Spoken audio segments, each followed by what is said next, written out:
What's going on, everybody? This is MDENT313, and I'm back at y'all with another one. Listen, I've been looking at this edition of Tim Patrick, right, from the Denver Broncos. I don't know much about Tim Patrick other than that good season he had. If I'm not mistaken, I believe it was 2021. I want to say he had like 800 yards. I know he's a pretty big guy, 6'4". He's very dynamic, very skilled. The problem with Tim Patrick has been he's injury prone, unfortunately. He had a phenomenal season in 2021, but he missed his entire 2022 season and a good chunk of the 2023 season, right? And it's kind of like Jameson Williams, right? When we drafted him. A guy with a lot of potential, a guy with a lot of speed, but unfortunately can't stay on the field for one reason or another. With Jameson Williams, you talk about first he missed his whole rookie season due to an injury that he suffered in the championship game when he was in college, the national championship game, unfortunately. And then he missed a good chunk of last season due to gambling issues or whatever. But he seemed to come on pretty decent. Not as fast as I would hope for, but that's to be expected when you miss a lot of time.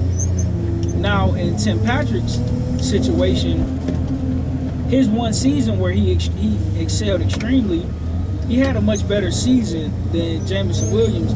He don't have nowhere near the speed that a J-Mo have, but he is a much better route runner. He is a much bigger guy. He's more of a physical guy, kind of like a Calvin Johnson, if you will. Not as skilled, not quite as athletic, but a pretty big guy, and he's still young.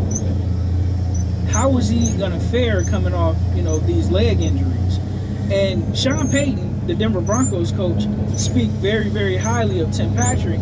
The problem is their receiver room is pretty stacked, even with them getting rid of Jerry Jeudy and possibly thinking about trading Cameron Sutton, right? So if everything goes well and he remains healthy, I think he can be a huge part of what the Lions do and, emerge as our number 2 wide receiver. I mean, think about it. If we could have, let's just say he pan out for argument's sake. Amon-Ra St. Brown is our number 1 wide receiver.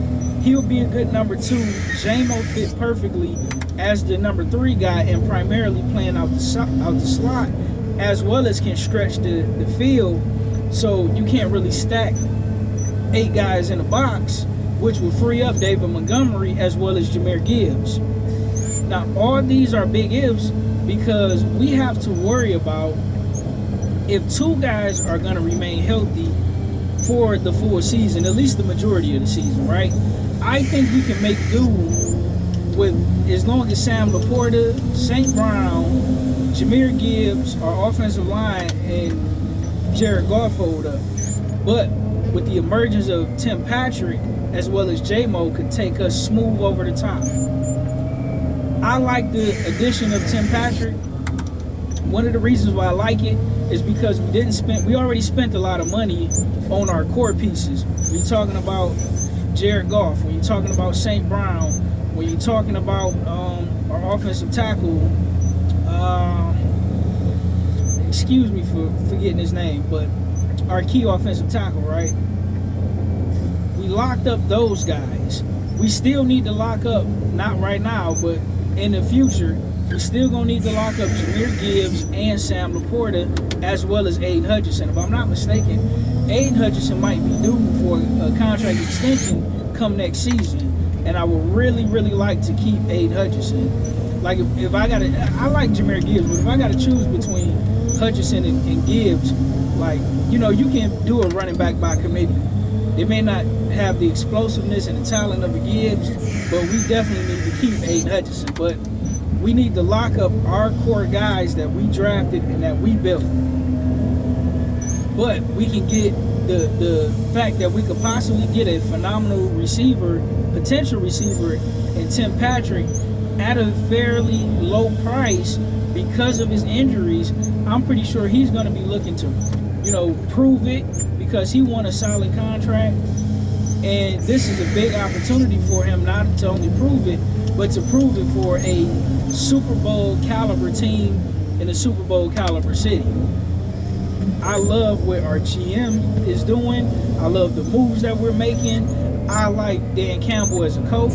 He's a player's coach. He's a man's man. He ain't afraid to hold people accountable, but he's just not over the top to where you can't take him like a Bill Belichick. In this day and age, these guys aren't as mentally tough as the players of old, right?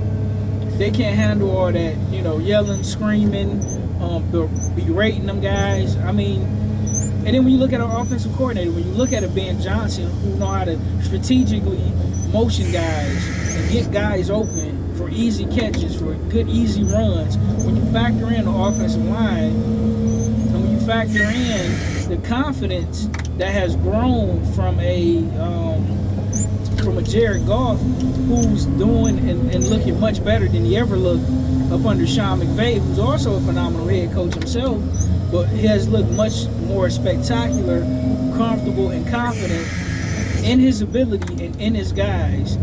This is a huge opportunity for not only Tim Patrick, but my Detroit Lions. And listen, as a fan of the Detroit Lions, I look forward to having you here. I wish you nothing but the best. I wish you nothing but success. And I hope that you can make your years here in Detroit count and parlay that into a nice payday and be set for the rest of your life. With that being said, ladies and gentlemen, shout out to my Detroit Lions. I'm out. Peace.